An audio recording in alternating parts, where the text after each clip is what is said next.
si la question des salaires des joueurs reste d'actualité aujourd'hui au Cameroun, c'est effectivement parce que le football camerounais a de la peine dans sa structuration.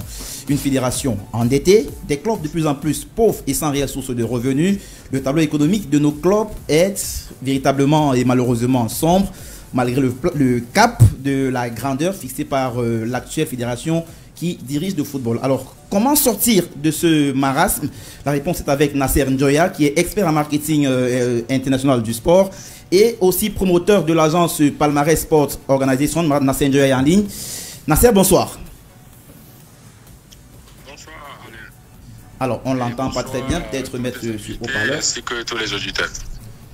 Nasser, j'espère que tu te portes plutôt bien et aussi Palmarès Sport Organisation se porte bien aussi. D'où nous portons magnifiquement bien. Ok, Nasser, avec vous, on va échanger sur des problématiques, bien entendu, liées à l'économie du football, au marketing du football. Vous en êtes un expert de marketing du sport, bien entendu. Et d'entrée de jeu, comme ça, j'ai envie de vous poser cette question. Quelle appréciation faites-vous de la situation économique, surtout marketing, des clubs d'élite actuellement au Cameroun?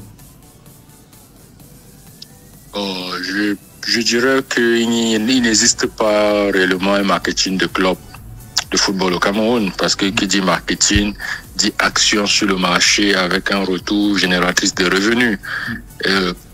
Combien de clubs au Cameroun peuvent nous dire le pourcentage de leurs revenus qui vient de leurs actions marketing, soit en termes de sponsoring, il y en a quelques-uns, c'est vrai, mais en termes aussi de produits dérivés, c'est vraiment très très embryonnaire. Il y a très peu de clubs qui ont une boutique où on peut acheter des produits dérivés, ou bien même qui ont eu à nouer des partenariats avec des espaces où on peut trouver un corner dédié à leurs produits. Si tu me le permets, j'aime bien prendre un exemple souvent d'un club en Afrique subsaharienne et surtout d'un pays qui n'est pas réputé être un pays de football, notamment le club de Simba. Et Simba arrive à produire des scores et des statistiques incroyables. Rien que lors de la saison 2021-2022, leur campagne digitale de promotion du lancement de leur nouveau maillot a été vendue. Ils ont vendu 48 000 maillots en 8 heures de temps. Donc, si vous supposez qu'on vend juste un maillot à 10 000 francs, ils ont fait 480 millions de chiffres d'affaires en 8 heures de temps. C'est peut-être le budget de Coton Sport ou bien de Coton Sport Canon et Union réunis. Donc, il faut dire qu'il n'y a pas une réelle existence de marketing de club en 360 degrés. Maintenant, il y a quelques sponsors que Canon de Yaoundé arrive à avoir, peut-être Union aussi, dans une certaine mesure, et Coton Sport probablement, mais c'est un peu l'arbre qui cache la forêt. Alors, pour poursuivre l'échange, j'ai envie de vous demander, hein, mon cher Nasser, alors, qu'est-ce qui est fait et qui est mal fait au Cameroun? Et de l'autre côté, qu'est-ce qui n'est pas fait et qui devrait être fait pour que les clubs puissent être rentables et viables au Cameroun? Bon, ce qui est fait pour le moment, c'est vrai, il y a une démarche qui est faite pour aller vers les sponsors. Oui. Mais quand la démarche est faite pour aller vers les sponsors, qu'est-ce qu'on les vend? J'étais sur le plateau d'un de vos confrères dernièrement avec un vice-président d'un club de football local en charge du marketing. Lui disait qu'il attendait des victoires, un titre pour pouvoir développer un marketing. Donc ça veut dire que pour lui, le marketing c'est fait sur l'action sportive.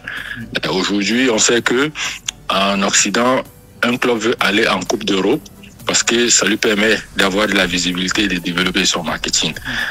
Sur un marché comme le Cameroun, il y a combien de trophées à distribuer? Le titre de champion du Cameroun, vainqueur de la Coupe, et la Super Coupe, il faut que tu étais champion ou vainqueur de la Coupe. Donc, ceux qui n'ont pas gagné ces titres ne sont pas médiocres pour autant. Donc, ça veut dire qu'il faut qu'ils continuent à exister. Et qu'est-ce qui se passe en marketing? Il faut développer un capital sympathie. Il faut aller vers la fanbase, la développer. Donc, ce qu'on va aujourd'hui vendre aux sponsors, quand c'est limite juste aux résultats sportifs, c'est assez brinque-ballant.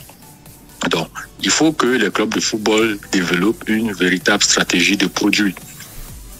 Ils aient des produits. Et surtout, aujourd'hui, le digital nous offre énormément de possibilités. Je vais encore prendre un exemple sur Simba, qui a plus de followers que tout l'écosystème du football camerounais réuni. Je parle d'un club d'un pays qui n'est pas réputé pour le football. C'est-à-dire, ils ont pratiquement 2 millions de followers sur Facebook. L'entité de l'écosystème du football camerounais qui a le plus de followers, c'est l'Africa Foot, qui n'a même pas 400 millions de followers. 400 000, autant pour moi, de followers. C'est foot en a plus, hein? Durant la saison 2021, Simba avait eu la plus forte croissance digitale sur Instagram. 89% de croissance, c'est-à-dire plus que le Real de Madrid ou bien Manchester United. Ils ont 5 300 000 followers sur Instagram. Donc, il est important que nos clubs amorcent une transformation digitale. Parce que c'est aussi là-bas qu'on va recruter des fonds et qu'on peut transformer. Moi, je trouve ça totalement aberrant que le sponsor du championnat camerounais soit un acteur du digital et que la majorité des acteurs de cet écosystème sont inexistants sur le digital. C'est une aberration incroyable. Donc, il faut que nous... Oui. Vas-y, termine d'abord. Pardon? Donc, il faut que nos clubs amorcent une transformation digitale totale. Moi, je travaille beaucoup avec la Liga espagnole, qui non seulement ils sont nos clients sur l'Afrique centrale, et en même temps, ils sont nos partenaires pour l'Africa Sport Marketing Summit. C'est la ligue de football au monde qui a le plus de followers. Ils ont 200 millions de followers sur toutes leurs plateformes et plus de 2 milliards d'interactions, dont likes, partages, commentaires et autres. Donc, ça veut dire que quand la Ligue met un post, rien qu'en portée organique, ils peuvent toucher 20 millions de personnes sans sponsoriser. Et c'est ça que les annonceurs viennent chercher. Donc, il est important que nos clubs amorcent une transformation digitale. Ils puissent avoir une fanbase. Quand vous prenez un club comme l'Olympique de Marseille, ceux qui suivent l'Olympique de Marseille connaissent un peu quelques groupes de supporters. Les MTP Marseille Tout-Puissant, les Sword Winners.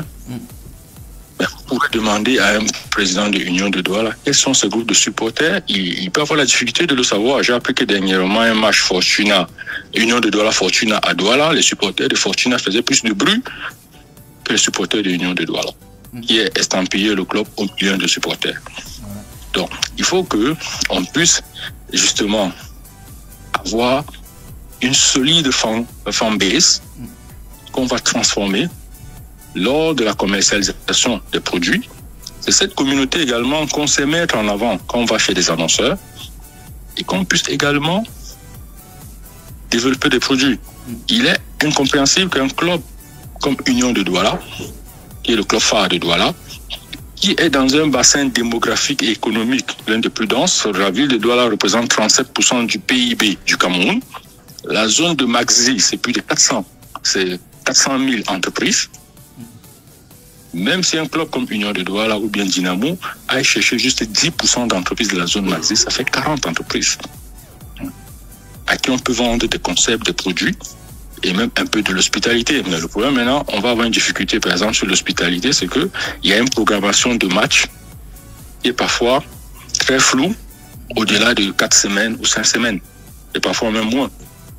Si je suis une entreprise et que je veux peut-être lancer un produit et que je compte sur le match du club que je sponsorise pour faire une activation avec mes clients premium, je manque de visibilité. Si je me dis par exemple que ok, je suis sponsor de Dynamo et que lors de Dynamo Union, je vais inviter quelques clients corporate, je ne sais même pas quel est le jour où le match est programmé et ça peut fausser ma stratégie.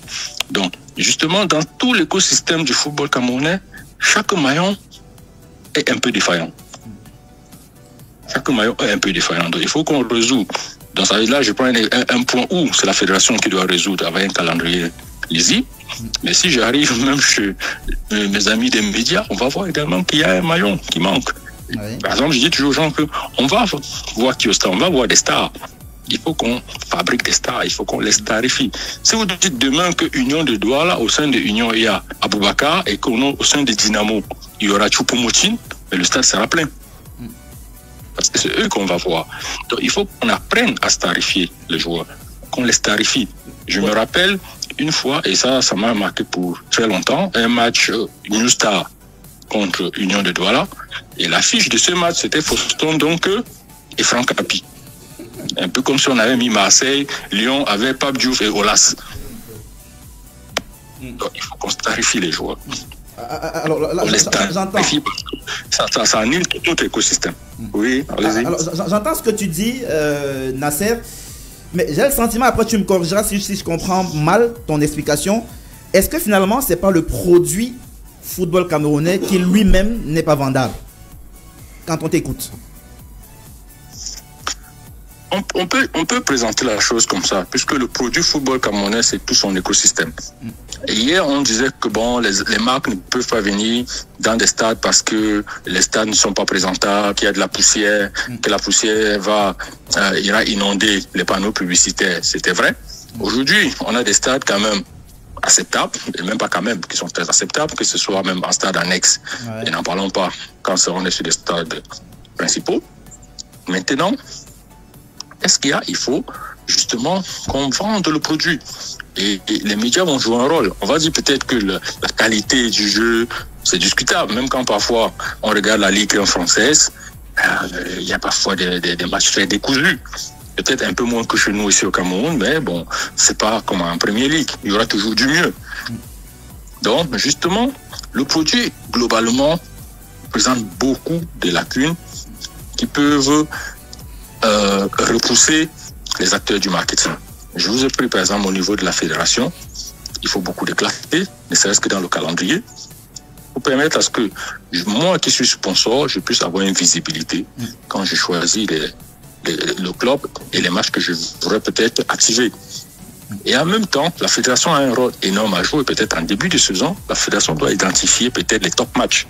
Les top matchs qui vont bénéficier d'un marketing particulier. Peut-être on peut dire 8 top matchs et peut-être on laisse 2 qui peuvent être influencés par le classement. Peut-être on peut faire les top matchs, on ne prévoit pas AS Fortuna par exemple. Là on se rend compte que vers la fin de la saison, AS Fortuna est deuxième ou premier. Là forcément son match contre Coton Sport devient un top match. Mais il faut qu'on ait des top matchs sur lesquels il y a un marketing particulier. Parce que ce sont ces top matchs qui vont agir un peu comme des locomotives. Et il faut qu'on clarifie les joueurs. Il faut qu'on arrive à savoir que à Bamboutos, voici la star. Et que à Coton, voici la star. Et qu'on fasse, que ce soit les clubs, que ce soit la fédération, que ce soit les médias qui sont partenaires. Parce que c'est tout un écosystème qu'on doit nourrir nous tous. Font le travail nécessaire. Parce que si la star demain n'est plutôt dans l'industrie de la culture, ben, il va de soi que l'argent ira dans l'industrie de la culture. Et l'industrie du sport sera orphelin. On voit souvent, on a vu en France que dès que le départ de Zidane, à chaque arabesque, que ce soit Marvin Martin, Sami Nasseri ou bien Wan Goukuf, c'était le nouveau Zidane qu'on cherchait. Parce que le marché avait besoin d'un Zidane. Mbappé, c'est qu'on l'a même pas vu venir. Comme une comète, il était déjà au sommet plus ou moins et il faisait du Mbappé.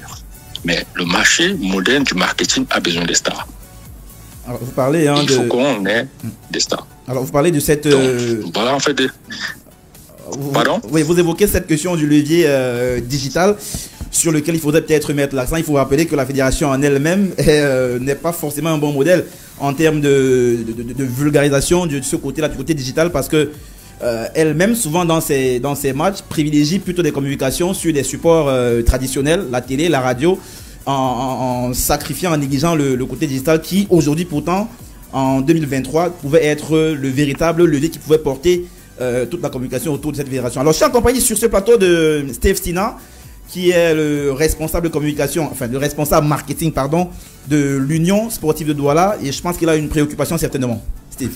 Je tenais d'abord à saluer Nasser. Voilà, je crois que je suis d'accord avec la majorité de ce que Nasser a évoqué là tout à l'heure. Maintenant, en réalité, au Cameroun, si on vient dans le contexte camerounais, c'est qu'il faut d'abord essayer de définir, voilà, c'est quoi le produit au niveau des clubs. Parce que c'est la définition du produit qui est déjà mal pensée au niveau des clubs. Et ça, c'est la réglementation qui fait ainsi. Donc, ça veut dire que pour un club professionnel comme Union, on a demandé au club de créer des sociétés Et normalement, ces sociétés, nous, quand nous avons créé par exemple la société sportive Union Sportive de Douala, notre activité principale, nous l'avons mis dedans, c'est l'organisation d'événements sportifs. Donc c'est ça d'abord, premièrement, notre produit. Et toute action marketing que nous pouvons effectuer doit tourner autour de cet événement. Donc ça veut dire que si déjà dès la base, vous ne pouvez pas avoir la maîtrise de votre produit, il est difficile de mener des actions marketing. Il est difficile de mener une quelconque activation avec quelques sponsors que ce soit. Parce que déjà, il faut définir. Pour nous, par exemple, Union Sportive de Douala, quand nous définissons que, et nous l'avons fait plusieurs fois sous forme de courrier à la fédération, c'est que nous voulons avoir la maîtrise de l'événement que nous organisons. Les réalités d'aujourd'hui ne sont plus les réalités des années 2000 jusqu'à 2011 où le stade, par exemple, Omnisport de la réunification n'était pas encore aménagé. Aujourd'hui, toutes les conditions sont réunies pour faire d'un match de football un véritable événement. Donc, tout part d'abord de la définition de ça et de la capacité qu'aura la fédération à confier à ces clubs qui le peuvent l'organisation de leur match. Éviter la centralisation qui se passe aujourd'hui. Par exemple, moi, Union Sportive de Douala, quand je viens aujourd'hui à un match, tout ce qu'on me demande, c'est de venir avec les joueurs pour jouer et de rentrer. Ce qui ne permet pas que Union Sportive de Douala puisse, par exemple, faire des activations. Nous avons des sponsors. Je ne crois pas qu'il y a un club au Cameroun qui est avant-gardiste dans la recherche des sponsors comme Union. Mais il est difficile par la suite de pouvoir permettre à ce sponsor de faire des activations lors de ces événements, parce que vous venez à un événement, vous demandez par exemple des espaces panneaux pour que votre sponsor puisse faire des activations. Ce n'est pas possible.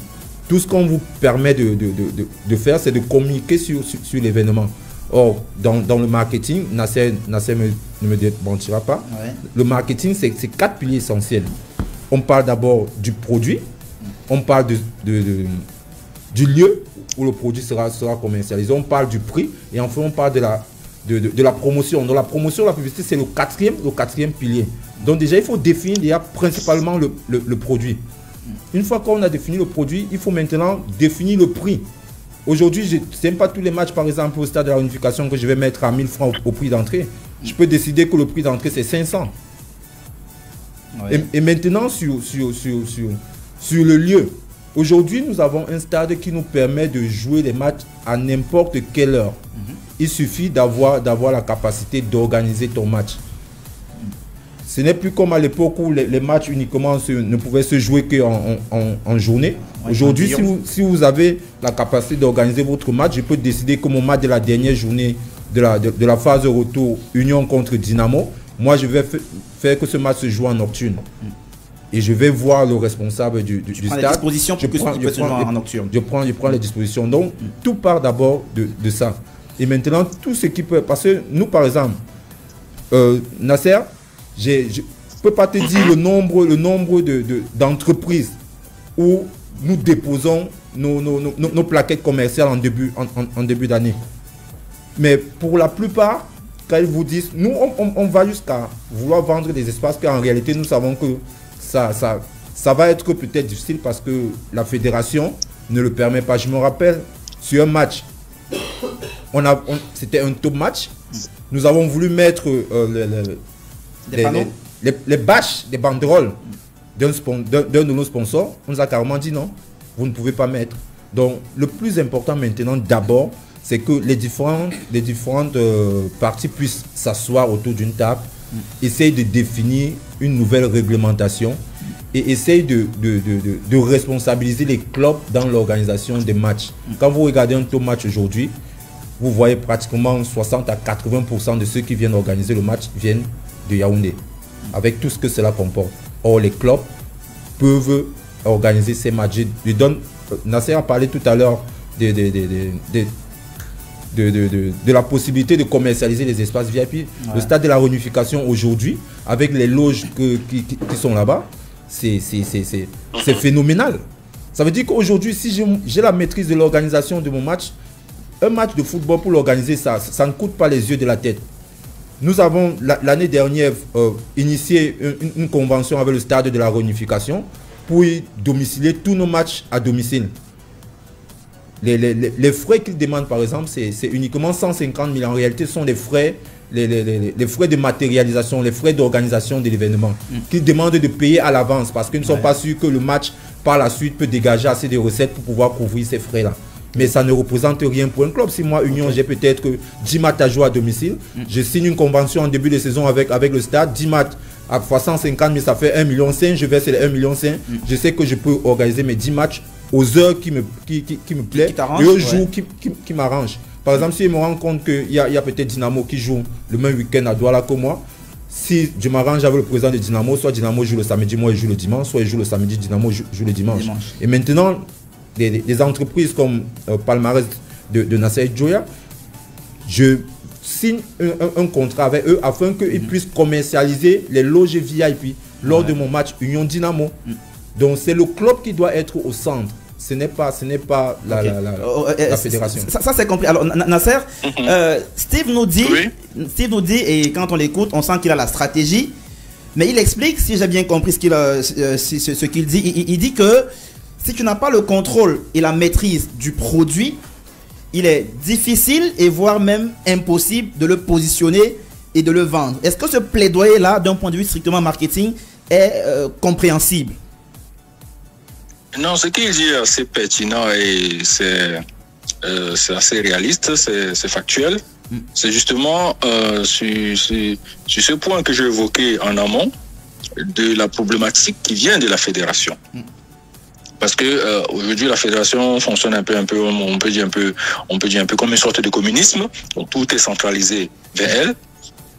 Et ce n'est pas évident pour un club d'aller vendre le produit. C'est pas évident pour un sponsor d'y adhérer et pouvoir faire même un plan marketing en intégrant une activation avec le club qui sponsorise.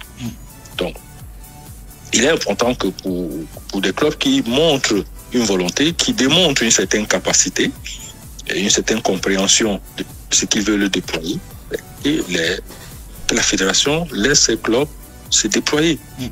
Par exemple, un club comme Union de Douala est peut-être capable non seulement de trouver ses sponsors, et peut-être même de trouver un partenaire média qui lui est plus favorable. Sans te couper, s'il te plaît, Nasser, sur ce que tu viens de dire. Oui, c'est Steve encore. Nous, on ne l'a jamais dit. L'année dernière, nous avons rencontré le directeur général de Canal 2. Nous avons eu un pré-accord avec lui afin que Canal 2 puisse diffuser l'intégralité des matchs à domicile de Union. Mais sauf que, chose faisant, ça n'a pas prospéré parce que il y a la CRTV qui semblait avoir eu les droits pour diffuser tous les matchs du championnat. Et en fin de compte, Union n'a eu aucun match qui a été diffusé à Douala. Et ça a été un gros manque. Je te laisse continuer, c'était juste une parenthèse. Alors, non, en fait, il faut qu'il y ait une démarche qui est faite progressivement, que la fédération puisse lâcher du lest à ces clubs qui démontrent une capacité à pouvoir développer leurs produits. Et ces clubs vont agir un peu comme des locomotives. Ce sont des clubs qui ont une certaine assise populaire, qui ont des réelles ambitions, qui représentent un certain poids dans l'écosystème du football local. C'est du Union de Douala, c'est du Dynamo, c'est du Canon, c'est du Coton, c'est du Bamboutos, qui peuvent, je pense, développer et que la fédération les encadre, que la fédération les assiste même d'ailleurs. Parce que c'est à partir de que d'autres clubs vont prendre l'exemple et tout l'écosystème du football d'élite et même de deuxième division progressera. Mais à force de tout regarder, c'est pas évident. Par exemple, il explique tout à l'heure que pour un match de Douala, toute l'équipe vient de Yaoundé, mais elle ne peut pas maîtriser les réalités du quotidien de Douala comme ceux qui y vivent tous les jours. Ils ne connaissent peut-être pas qu'il y a un événement dans Douala, ça peut être le deuil d'une personnalité qui aura peut-être un impact au niveau de l'affluence du stade. Et peut-être le match serait mieux un dimanche plutôt qu'un samedi. Donc, il faut vraiment que chaque maillon de notre écosystème joue son rôle. Bonjour. Et ça va permettre aussi aux agences de marketing du sport comme nous également de pouvoir mieux accompagner ces clubs et même la fédération. Alors, il y a une préoccupation de notre expert, Franck de Happy. Bonjour Nasser, comment vas-tu? Je vais bien, merci, j'espère toi aussi. Très très bien. Écoute, je vais profiter de ta présence sur le plateau en tant qu'expert en marketing sportif. durant la journée d'aujourd'hui, on a vu des images assez anecdotiques sur les réseaux sociaux avec un club de l'Elite One qui jouait avec du sparadrap sur son maillot. Bon, avant de continuer la question, je voudrais savoir si Steve, est-ce que du côté de l'Union, vous vous êtes retrouvé aussi à jouer avec des maillots strappés durant la journée dernière? Non. Nous n'avons pas joué avec les maillots strappés. Nous avons joué avec nos maillots, avec nos sponsors traditionnels sur nos maillots. Parce que quand cette image a surgi sur les réseaux sociaux, derrière, donc on a pu lire, et je ne sais pas si c'est vrai ou faux, que cela avait été fait suite à une revendication du top sponsor qui se plaignait d'avoir je veux dire quoi, de la concurrence. Sur alors que d'après le contrat, il doit avoir l'exclusivité de la façade du maillot de tous les clubs, d'après la charte graphique qui a été donnée en début de saison. Voilà, donc du coup, je voudrais donc profiter de ta présence, Nasser, pour que tu nous édifies un peu, si possible, sur la communication et les espaces en fait qui sont sur les maillots de football d'une équipe professionnelle.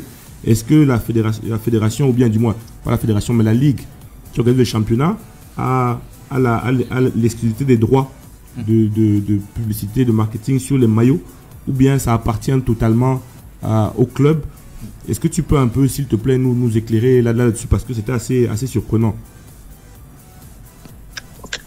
Il faut préciser que la ligue qui négocie le contrat publicitaire pour tous ses membres, après avoir négocié forcément, présente ses partenaires commerciaux aux membres, et les membres qui perçoivent de l'argent de ces sponsors marquent leur accord, qu'elle soit tacite ou écrit, de pouvoir porter ces marques et les exposer.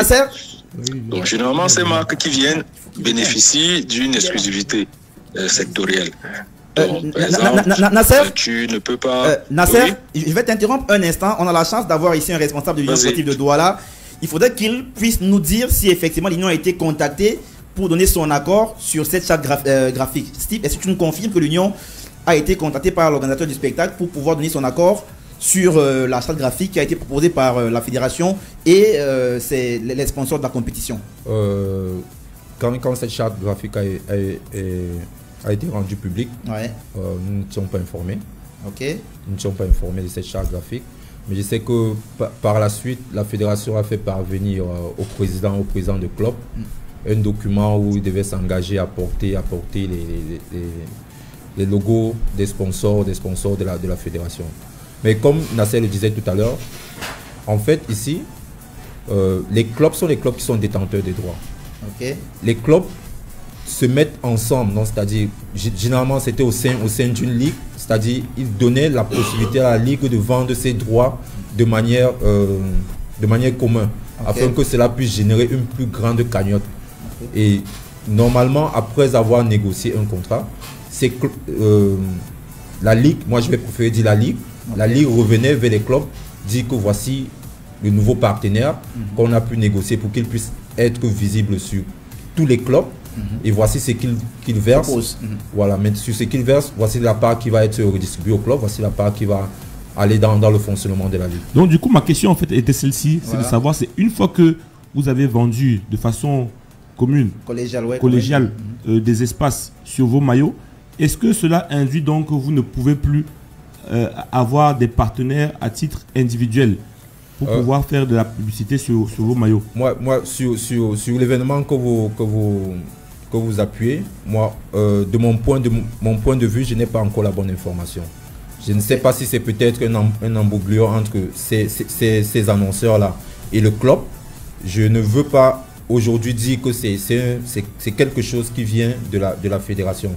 Parce qu'il n'y a rien qui est encore... Alors, on va laisser Nasser poursuivre. On va laisser Nasser poursuivre juste pour rappeler aussi à nos internautes que du côté de la France, par exemple, Uber Eats, qui est sponsor de la Ligue 1, ne figure pas devant les maillots de tous les clubs en France. Nasser, tu as la parole. Nasser, est-ce qu'il est avec nous encore, Nasser? Oui. Oui, sur la question de Charles tout à l'heure. Vas-y. Ok, d'accord. En fait, il faut conceptualiser. C'est l'exemple que tu prends sur Uber Eats. En France, c'est une réalité. Je pense qu'ils ont été nommés, s'ils ne sont pas toujours le Ils le sont de la Ligue 1. Ok. Et le problème, l'avantage qu'il y a en la Ligue 1, c'est qu'au-delà d'un émine comme Uber Eats, il y a également les droits télé. Les droits télé, ici, chez nous, en termes de pourcentage de revenus, pourrait s'appeler MTN, par exemple, vu ce qu'il apporte. Donc, le naming de la compétition chez nous peut bénéficier de certains avantages. Mais maintenant, les sponsors secondaires, et après, tout dépend de comment dire, des ententes et des règles au sein de la Ligue. Si je suis Union ou bien Dynamo et que je peux apporter un sponsor qui me ramène plus que celui de la fédération, est-ce que je peux le garder? Tout dépend des accords. Mais si dès le départ, l'accord a été que je perçois de l'argent de tel sponsor qui est dans le jeu ou bien tel sponsor qui est un produit d'entretien, maintenant, il va de soi que je ne devrais plus mettre sur mon maillot un sponsor qui est concurrent d'une de ces marques. Ça va de soi. Donc, il y a un parti légal qu'il faut tenir compte, il y a un parti légitime aussi qui est discutable. Mais si sur la partie légale, ça a été acté, que voici les différents sponsors du championnat, et voilà l'argent que vous allez percevoir d'eux, il est tout à fait anormal qu'un club ne puisse pas ramener un sponsor concurrent de ces annonceurs. Question de notre expert. Ok, vas-y. Oui. Tu termines d'abord, ensuite question d'Ivan Kamwa. Non, le fait, ça serait une violation de la charte de la Ligue pour laquelle tous les clubs ont adhéré. Alors, en clair, on comprend que d'après le contrat qu'a signé la fédération avec MTN, pour ne pas le nommer, c'est un contrat d'exclusivité. Non, ça, on ne le connaît pas. On ne le connaît pas, donc on ne peut pas... Nasser a juste expliqué que si vous avez signé un contrat comme quoi il n'y aura que le logo. C'est ce que je dis en fait. Mais on ne sait pas si c'est ça ou pas. Mais au-delà de ça. Mais je pense que non. Là, il y a un problème et il faut. Ça rejoint un peu cette opacité que la fédération entretient. C'est-à-dire, j'ai des membres qui sont des clubs, je négocie des contrats pour eux. Ils ne connaissent même pas le montant, ils ne connaissent même pas les dates des différents versements de paiement. Ça ouvre la porte à plusieurs fenêtres. Donc, puisqu'ils ne connaissent pas beaucoup d'éléments dans le contrat, peut-être ils ne connaissent même pas aussi l'élément d'exclusivité qu'il y a. Donc, je pense que la fédération gagnerait à communiquer des informations à ses membres. Il dit la répartition des droits télé, par exemple, ou de tout ce qui est revenus commerciaux à la Ligue 1 française est connue. Ils savent que à telle date, on a le premier versement, à telle date, on a le deuxième versement, à telle date, on a le troisième versement. Et ça permet à un club qui est une entreprise de planifier sa trésorerie, de peut-être aller voir son banquier pour me dire fais-moi une avance de trésorerie parce que je vais percevoir de l'argent à tel moment, voici un document. Donc, il faut que la fédération apporte plus d'éclaté. Et avec plus d'éclaté, on va éviter des imbroglios comme celui-ci, tout simplement. Question d'Ivan Kamwa. Alors, bonsoir Nasser. Bonsoir Yvan, comment vas-tu? Je vais bien, merci. J'ai écouté un peu les explications que tu as données, les ajouts de Steve Sina également. Mais moi, j'ai une question. Pour moi qui ai commencé à suivre le football très jeune, et des rendus que j'ai des anciens qui ont commencé à suivre le football quand peut-être moi je n'étais pas encore né, on a l'impression qu'il y a 30 ans, 40 ans, le produit marketing que représente le football était beaucoup mieux vendu relativement à certains aspects liés aux affluences dans les stades, aux revenus des acteurs, notamment les salaires des footballeurs. Parce qu'il y a des anciens qui vous disent par exemple qu'en 82, 83, un footballeur était capable de gagner beaucoup plus en termes de salaire que ce que les footballeurs gagnent aujourd'hui, alors qu'ils n'avaient pas forcément tous ces appuis en termes de marketing. Et donc la question que je voudrais poser, est-ce que d'un côté, ce n'est pas lié aujourd'hui à l'incapacité de la fédération à pouvoir organiser la compétition et donc de faire de ce football-là un produit marketing vendable, attrayant vis-à-vis de ces marques-là? Et la deuxième question que je voudrais poser, c'est qu'aujourd'hui au niveau des clubs, comment est-ce qu'on fait au regard justement de toute cette omerta-là, cette opacité qu'il y a au niveau des différents contrats, de la visibilité au niveau des différents contrats sponsoring qui sont signés pour pouvoir organiser son marketing de façon individuelle, pour pouvoir, au-delà des revenus liés à ces différents namings des compétitions, contrats sponsoring négociés avec la fédération, de pouvoir négocier ses propres contrats sans pouvoir empiéter au niveau justement des clauses conclues par la fédération avec les autres partenaires. Ok. En fait, Yvan, ton propos préliminaire parlant de ta découverte du football un peu plus jeune, qui va avec ton âge, quand je suis allé avec le directeur Afrique de la Ligue à rencontrer Joseph-Antoine Bell à l'ONIES, quand on lui parlait de l'Africa Sport Marketing Summit, Joseph-Antoine Bell m'a dit ceci. En fait, on est arrivé avec le marketing sportif un peu plus tard dans le football camerounais. Qu'à l'époque où les stades étaient pleins et les gens ne savaient pas comment et pourquoi c'était plein, ce marketing sportif aurait aidé probablement à cette époque à pérenniser le travail. Donc justement, à cette époque, le football camerounais avait son âge d'or. Mais il faut dire une chose, même quand j'évoquais l'écosystème, je n'ai pas mentionné l'État. L'État camerounais a aussi un rôle à jouer dans cet écosystème. Je vais vous prendre un exemple. L'âge d'or du football tanzanien aujourd'hui vient aussi de la réforme que l'État a mis en place. Par exemple, l'État a eu à mettre une réforme en place que aucun individu ou une entité corporate ne pouvait détenir plus de 49% d'un club de football. Par exemple, celui qui détient 49% de Simba, Mohamed Eli, c'est le plus jeune milliardaire en dollars d'Afrique. Donc, il pouvait même acheter Simba et Young Africa et tous les clubs peut-être de première division tanzanienne, mais la loi le lui interdit. Et à cette époque-là, il y avait aussi des réformes de l'État qui donnaient par exemple un statut d'équipe nationale à tous nos clubs quand ils allaient en Coupe africaine. Et il y avait aussi des entreprises qui étaient partie prenante au sein des clubs. Prévoyance de Yaoundé appartenait à la CNPS. Il y avait Union de Douala où c'était un de ses cadres bossait à la BIAO. Le feu Maïbi était un employé de la BIAO. Donc, ce qui fait que ces entreprises participaient à la vie des clubs. Au Bénin, à côté, qui pour certains Camerounais, certains les appellent un supposé petit pays, mais il y a des réformes qui ont été mises là-bas. Par exemple, les stades que l'État béninois est en train de terminer, tous les clubs appartenant à une structure, à une entreprise, vont prendre la gestion de ce club. Par exemple, il y a un club qui appartient au port, et il y a Coton FC qui appartient à la société de coton, ils vont prendre totalement la gestion du club. L'État béninois a pris sur lui de payer tous les directeurs techniques des clubs d'élite, ainsi que Victor Zvunka, qui est directeur technique et entraîneur du Coton Football Club, se retrouve au Bénin. Il faut préciser que Victor Zvunka, c'est l'ancien entraîneur de Guingamp, qui a gagné une Coupe de France avec Guingamp et qui a été champion de Ligue 2 en France. Ça fait quand même de l'expertise de qualité qu'il va diffuser dans le championnat béninois. Donc, l'État camerounais doit jouer son rôle également en amont. Il y a cette fameuse loi de 5% sur le sponsoring qui permettait à un club, une entreprise autant pour moi, de dépenser jusqu'à 5% de son chiffre d'affaires dans le sponsoring sportif et le défiscaliser. Je ne sais pas si cette loi est appliquée. Mais si cette loi est appliquée, ça peut permettre au club de pouvoir encourager les entreprises à faire partie du jeu.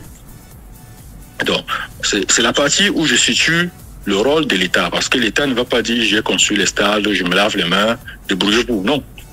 Il y a des lois, il y a des réformes, il y a des éléments qui peuvent encourager les entreprises et qui peuvent mieux encore structurer le football camerounais. Oui, mais donc, je pense que il y a également une autre question de Yvan qui m'a un peu échappé. S'il peut le reformuler vite fait pour que je puisse donner une réponse. Oui, en fait, tu as répondu à mes deux questions dans ton intervention, mais j'ai une autre préoccupation. Parlant justement de l'implication de l'État dans un contexte camerounais, social, où les priorités de l'État sont dirigées ailleurs, les priorités de santé, priorités liées à l'éducation, priorités liées à la sécurité des citoyens. Est-ce qu'il n'appartient pas à la fédération, qui est quand même l'organe technique, vis-à-vis duquel l'État a délégué la gestion du football sur le plan national à travers le ministère des Sports, de pouvoir mettre sur pied un projet justement de développement national du football et aller faire des propositions à l'État intégrant justement tous ces éléments que tu as évoqués là pour pouvoir envisager l'essor du football sur le plan camerounais. Nasser, à la suite de la question, pardon, un instant Nasser, à la suite de la question d'Ivan, et je crois qu'il y a une question que je voulais te poser dans ce sens aussi, je la pose directement pour que tu répondes aux deux parce qu'elle s'entremêle un peu. Est-ce qu'on peut développer réellement le football dans un pays sous-développé? Si on peut développer le football dans un pays sous-développé, je dirais oui. C'est une activité commerçante comme tous les autres. Sinon, on va dire que aucun pays sous-développé ne développera quoi que ce soit. Alors qu'il y a dans des pays sous-développés des entités ou bien un élément commercial qui se développe. Je vais rappeler juste pour les auditeurs, je ne vais pas dire le football, je vais parler plus du sport globalement. Le sport représente 800 milliards de dollars de chiffre d'affaires annuel, où la musique ne représente que 25 milliards et le cinéma et l'audiovisuel 20,5 milliards. Donc, ça dit le cinéma et l'audiovisuel et la musique ne font même pas 10% du sport. Allô, Nasser. Le sport, c'est un mastodonte de la soft-industrie. Nasser, alors on te demandera quel pourcentage de ces montants pourrait être attribué aux pays sous-développés.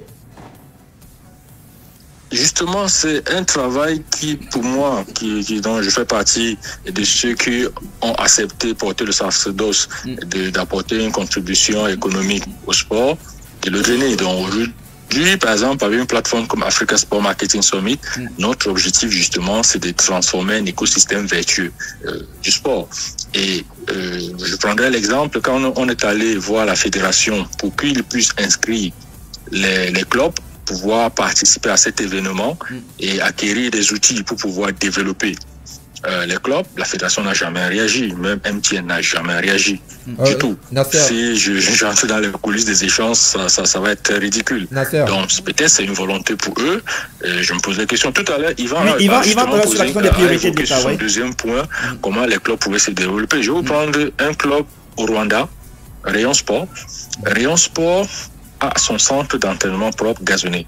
Mais Rayon Sport a développé un produit avec un marketeur qui a un réseau de stations d'essence pour ses fonds. Ce qui permet à ce que chaque fois qu'un fonds de Rayon Sport s'arrête dans cette station-service, fait son plein de carburant ou bien met quelques litres, Rayon Sport perçoit quelques francs rwandais dans son compte. C'est des produits comme ça qui peuvent être développés par les clubs. Et il y en a plusieurs. Il y en a plusieurs. Donc, je vais prendre la parole réaction de Steve Sina sur la question d'école demandant si on peut développer le football dans un pays sous-développé.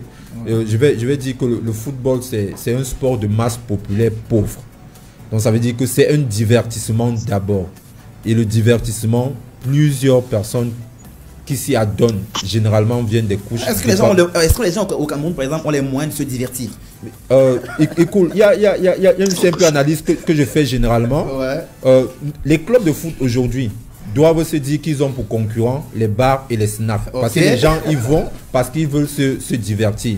Et si vous voyez les sommes que les gens sont prêts à dépenser, peut-être chaque week-end, ces sommes sont énormes.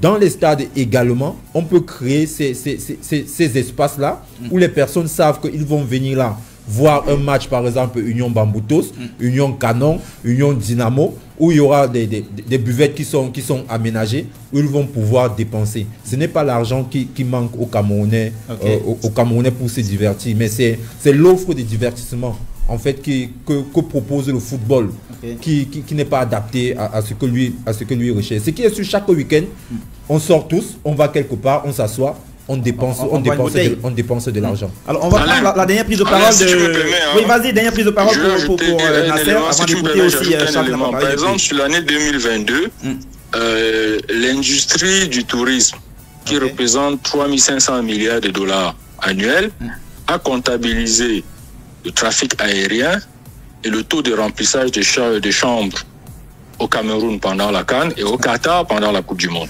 En fait, le sport agit généralement comme un booster de l'économie. Il y a beaucoup de villes au monde qui ont accéléré leur développement avec un événement sportif. C'était le cas de Barcelone, par exemple, pour les Jeux Olympiques. Donc, c'est à chaque pays de savoir utiliser le sport ou le football.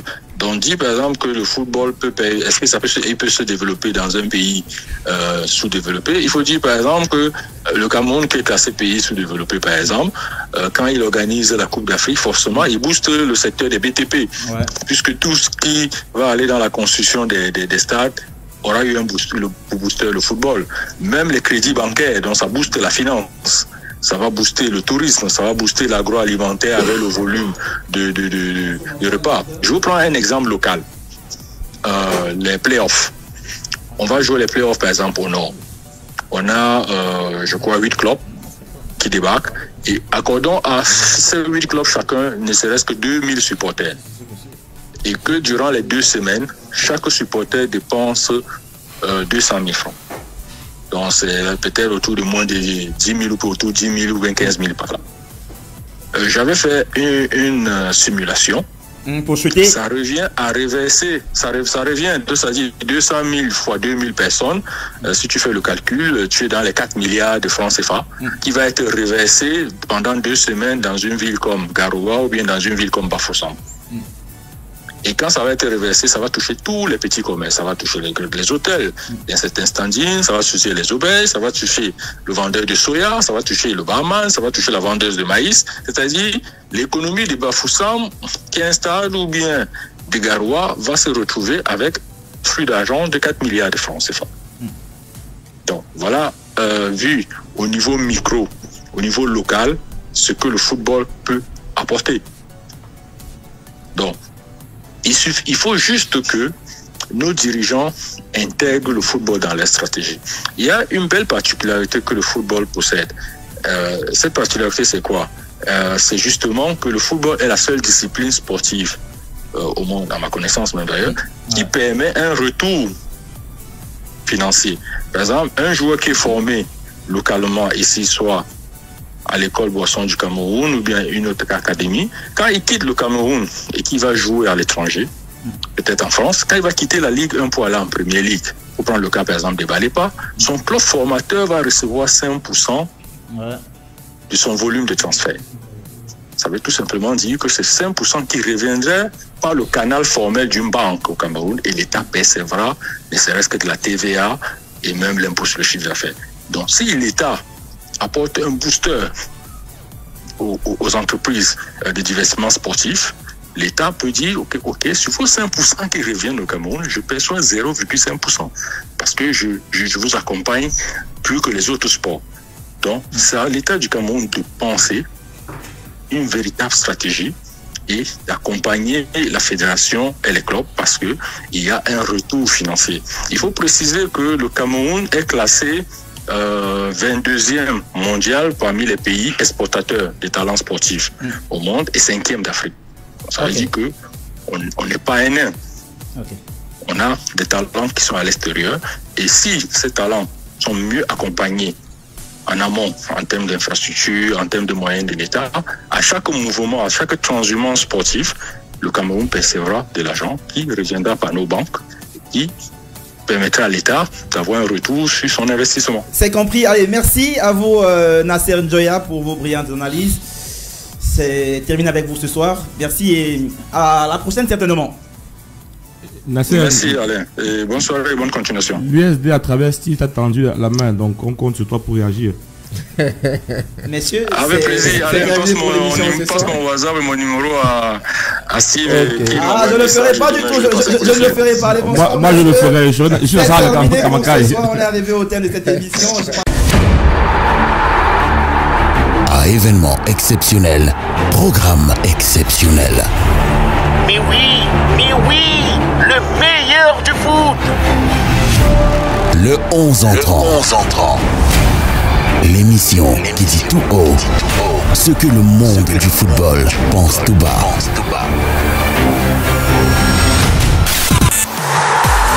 Le 11 entrant. Une émission diffusée en direct et en simultané sur CFoot et Njambo FM tous les jeudis entre 21h et 22h30. Suivez-nous également sur nos plateformes digitales Facebook, Twitter, Instagram, YouTube et TikTok CFoot Cameroun. 11 entrant.